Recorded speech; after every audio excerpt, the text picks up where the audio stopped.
গুলি করবে বিজিবি, এটি আইন পরিপন্থী বলছে বিএনপি। সারা দেশে চলছে আইন শৃঙ্খলা বাহিনীর যৌথ অভিযান, জানালেন আইজিপি। হরতালে গাজীপুরে পিকেটারদের আগুনে একজন নিহত। শুক্রবার পেট্রোল বোমায় দগ্ধ গাড়ি চালকের মৃত্যু। নৈরাজ্য প্রতিরোধে আইন শৃঙ্খলা বাহিনীকে সহায়তা করবে 14 দল। বিএনপি নেতাদের সাথে কূটনীতিকদের বৈঠক চলছে। আন্দোলনকে ভিন্ন খাতে নিতে নেতাদের ওপর হামলার অভিযোগ খালেদা জিয়ার।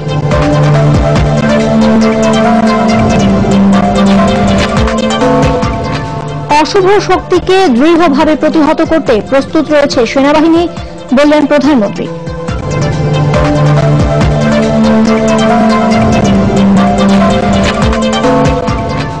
এবং প্রধান বিচারপতির বিদায়কে ঘিরে সুপ্রিম কোর্ট প্রাঙ্গণে বিএনপি ও আওয়ামী লীগপন্থী আইনজীবীদের উত্তেজনা, কলাপসিবল গেটে তালা। শুনছিলেন বিডিবিএল সংবাদ শিরোনাম। অগ্রণী ব্যাংক লিমিটেড, দেশ ও জাতির সেবায় প্রতিশ্রুতিবদ্ধ। বিস্তারিত। হরতাল অবরোধের সময় নাশকতা প্রতিরোধ ও আত্মরক্ষার্থে প্রয়োজনে গুলি করবে বর্ডার গার্ড বাংলাদেশ বিজিবি। পিলখানায় বিজিবি সদর দপ্তরে আনুষ্ঠানিক সংবাদ সম্মেলনে বিজিবির মহাপরিচালক মেজর জেনারেল আজিজ আহমেদ এ কথা জানান।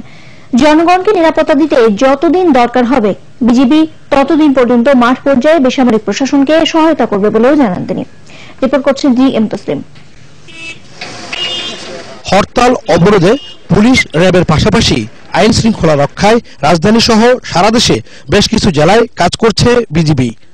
সংবাদ সম্মেলনে সংস্থাটির মহাপরিচালক বলেন, বিজিবি মানুষ হত্যা করতে চায় না, সে ধরনের নির্দেশও বিজিবির উপর নেই। তবে মানুষ হত্যা করতে দেখলে এবং নিজে আক্রান্ত হলে জীবন বাঁচাতে যে কোনো আক্রমণ প্রতিহত করবে বিজিবি। আমার লোকজন হলো কারো দিকে হলো গুলি করবে না, কিন্তু আমার লোকজন যদি আক্রান্ত হয় তার জীবন বাঁচানোর সব ধরনের হলো অধিকার তার আছে। প্রয়োজন হলে সে তার অস্ত্র ব্যবহার করবে, কারণ এটা হলো তার হলো জীবন বাঁচানো তার হলো অধিকার।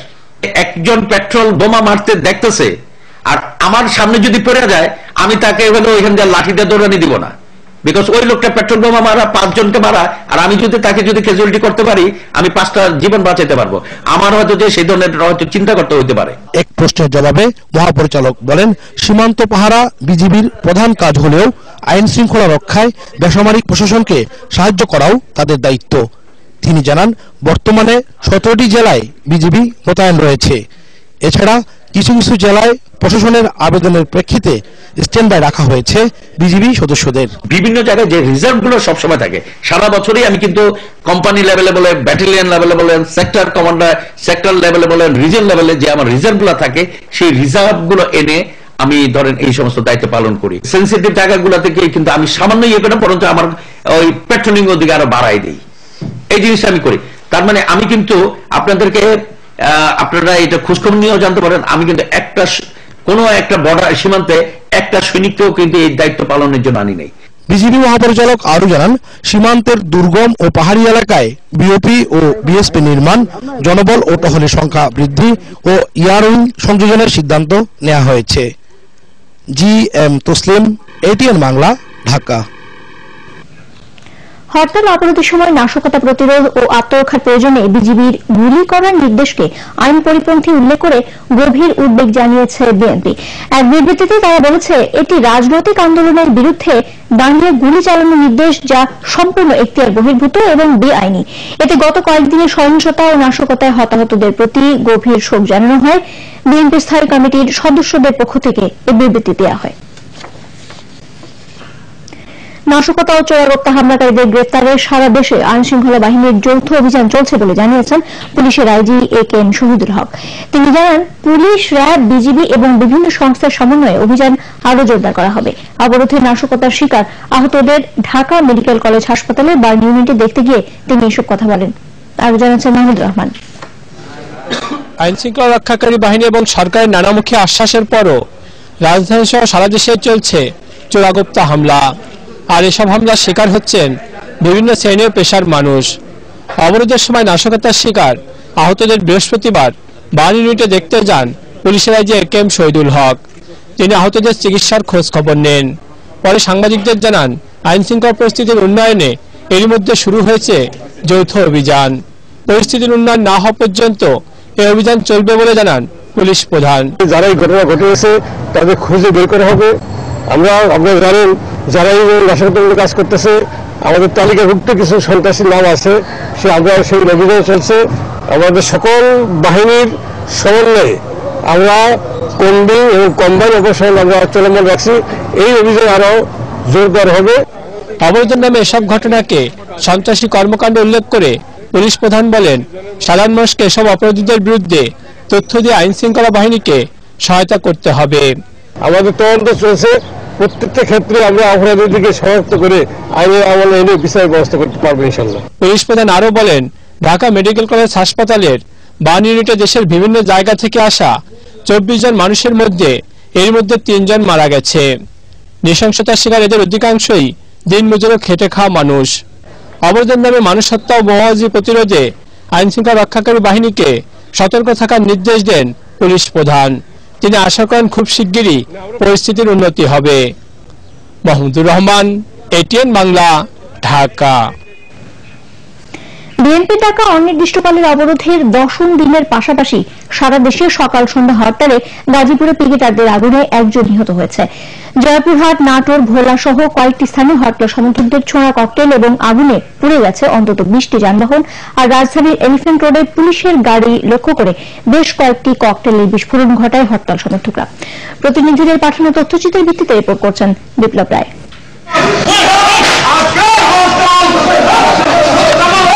গত কয়েকদিন ধরে একের পর এক রাজনৈতিক সহিংসতার বলি হচ্ছেন সাধারণ মানুষ।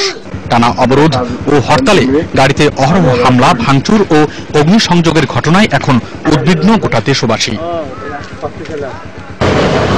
তবে রাজধানীতে যানবাহন চলাচল স্বাভাবিক থাকলেও সড়কগুলোতে ব্যক্তিগত গাড়ির সংখ্যা ছিল কম।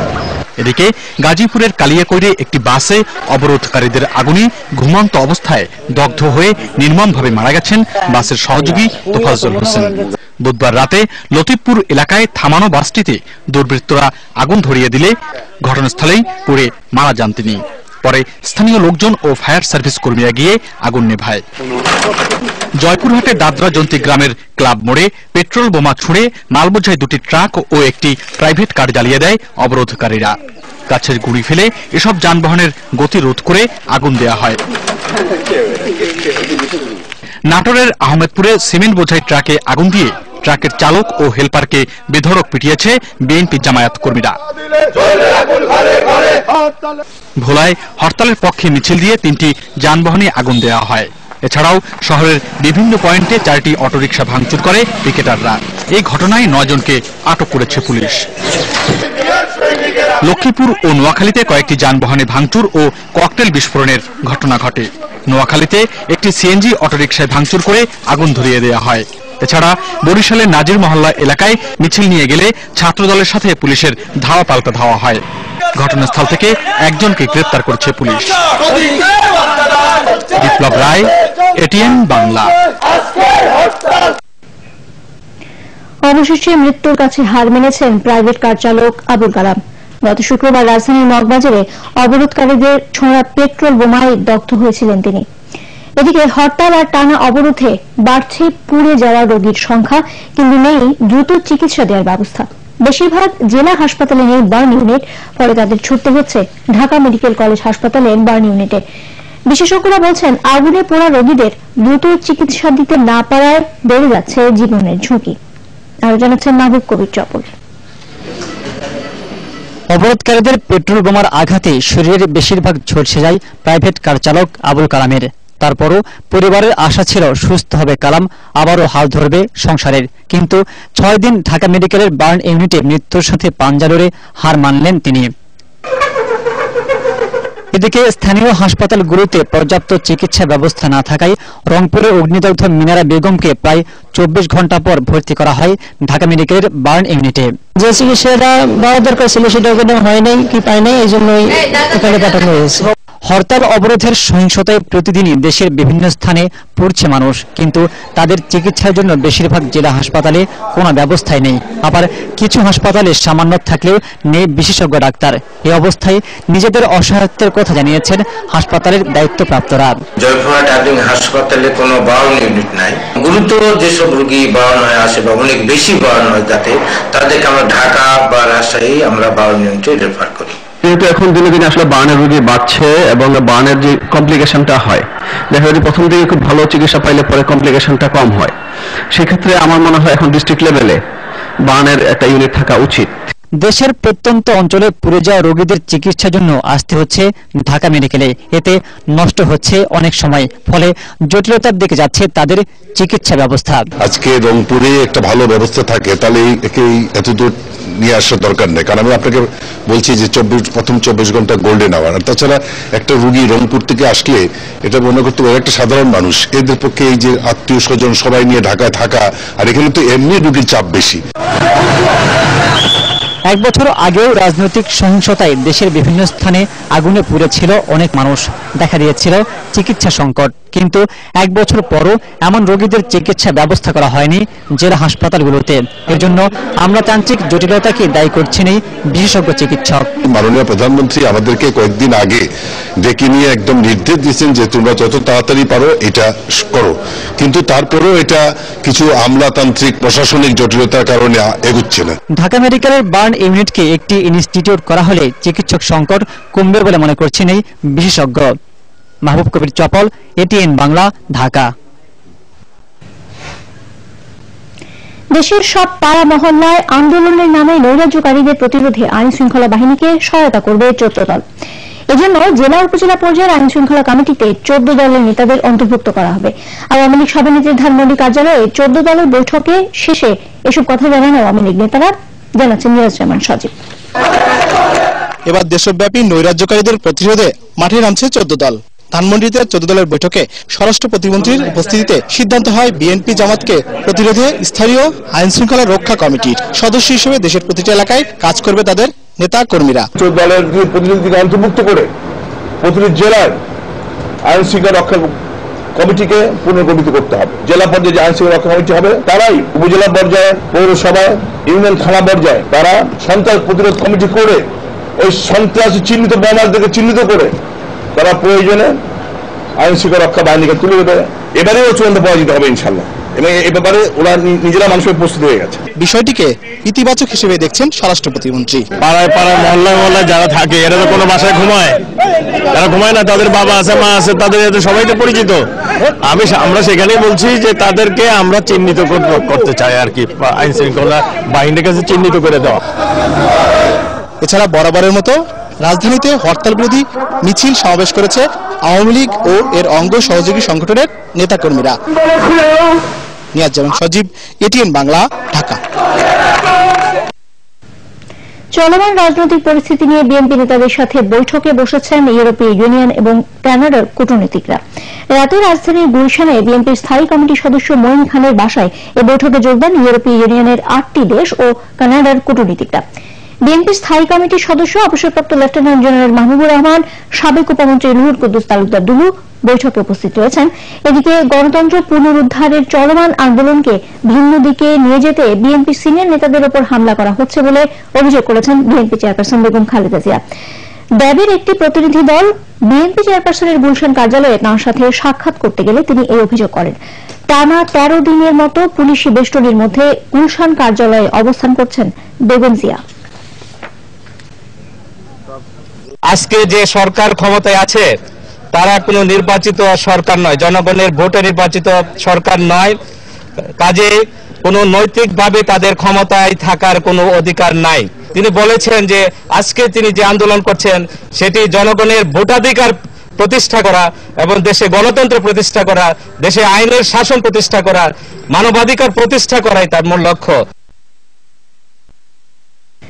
গত নির্বাচনে সেনাবাহিনী তাদের উপর অর্পিত দায়িত্ব সঠিকভাবে পালন করায় গণতন্ত্রের অগ্রযাত্রা অব্যাহত রাখা সম্ভব হয়েছে বলে মন্তব্য করেছেন প্রধানমন্ত্রী শেখ হাসিনা। রাজবাড়ীতে গড়াই নদীর তীরে সেনাবাহিনীর শীতকালীন মহড়া পরিদর্শন শেষে দরবারে তিনি এ মন্তব্য করেন। দেশের অখণ্ডতা রক্ষায় অশুভ শক্তিকে দৃঢ়ভাবে প্রতিহত করতে সেনাবাহিনী প্রস্তুত রয়েছে বলেও মন্তব্য করেন প্রধানমন্ত্রী। স্থানীয় প্রতিনিধি লিটন চক্রবর্তীকে সাথে নিয়ে রাজবাড়ী থেকে বিস্তারিত জানাচ্ছেন শেখ নাজমুল হক সৈকত। ক্যামেরায় ছিলেন শাহিন হাওলাদার। শত্রুর আক্রমণ থেকে বাংলাদেশ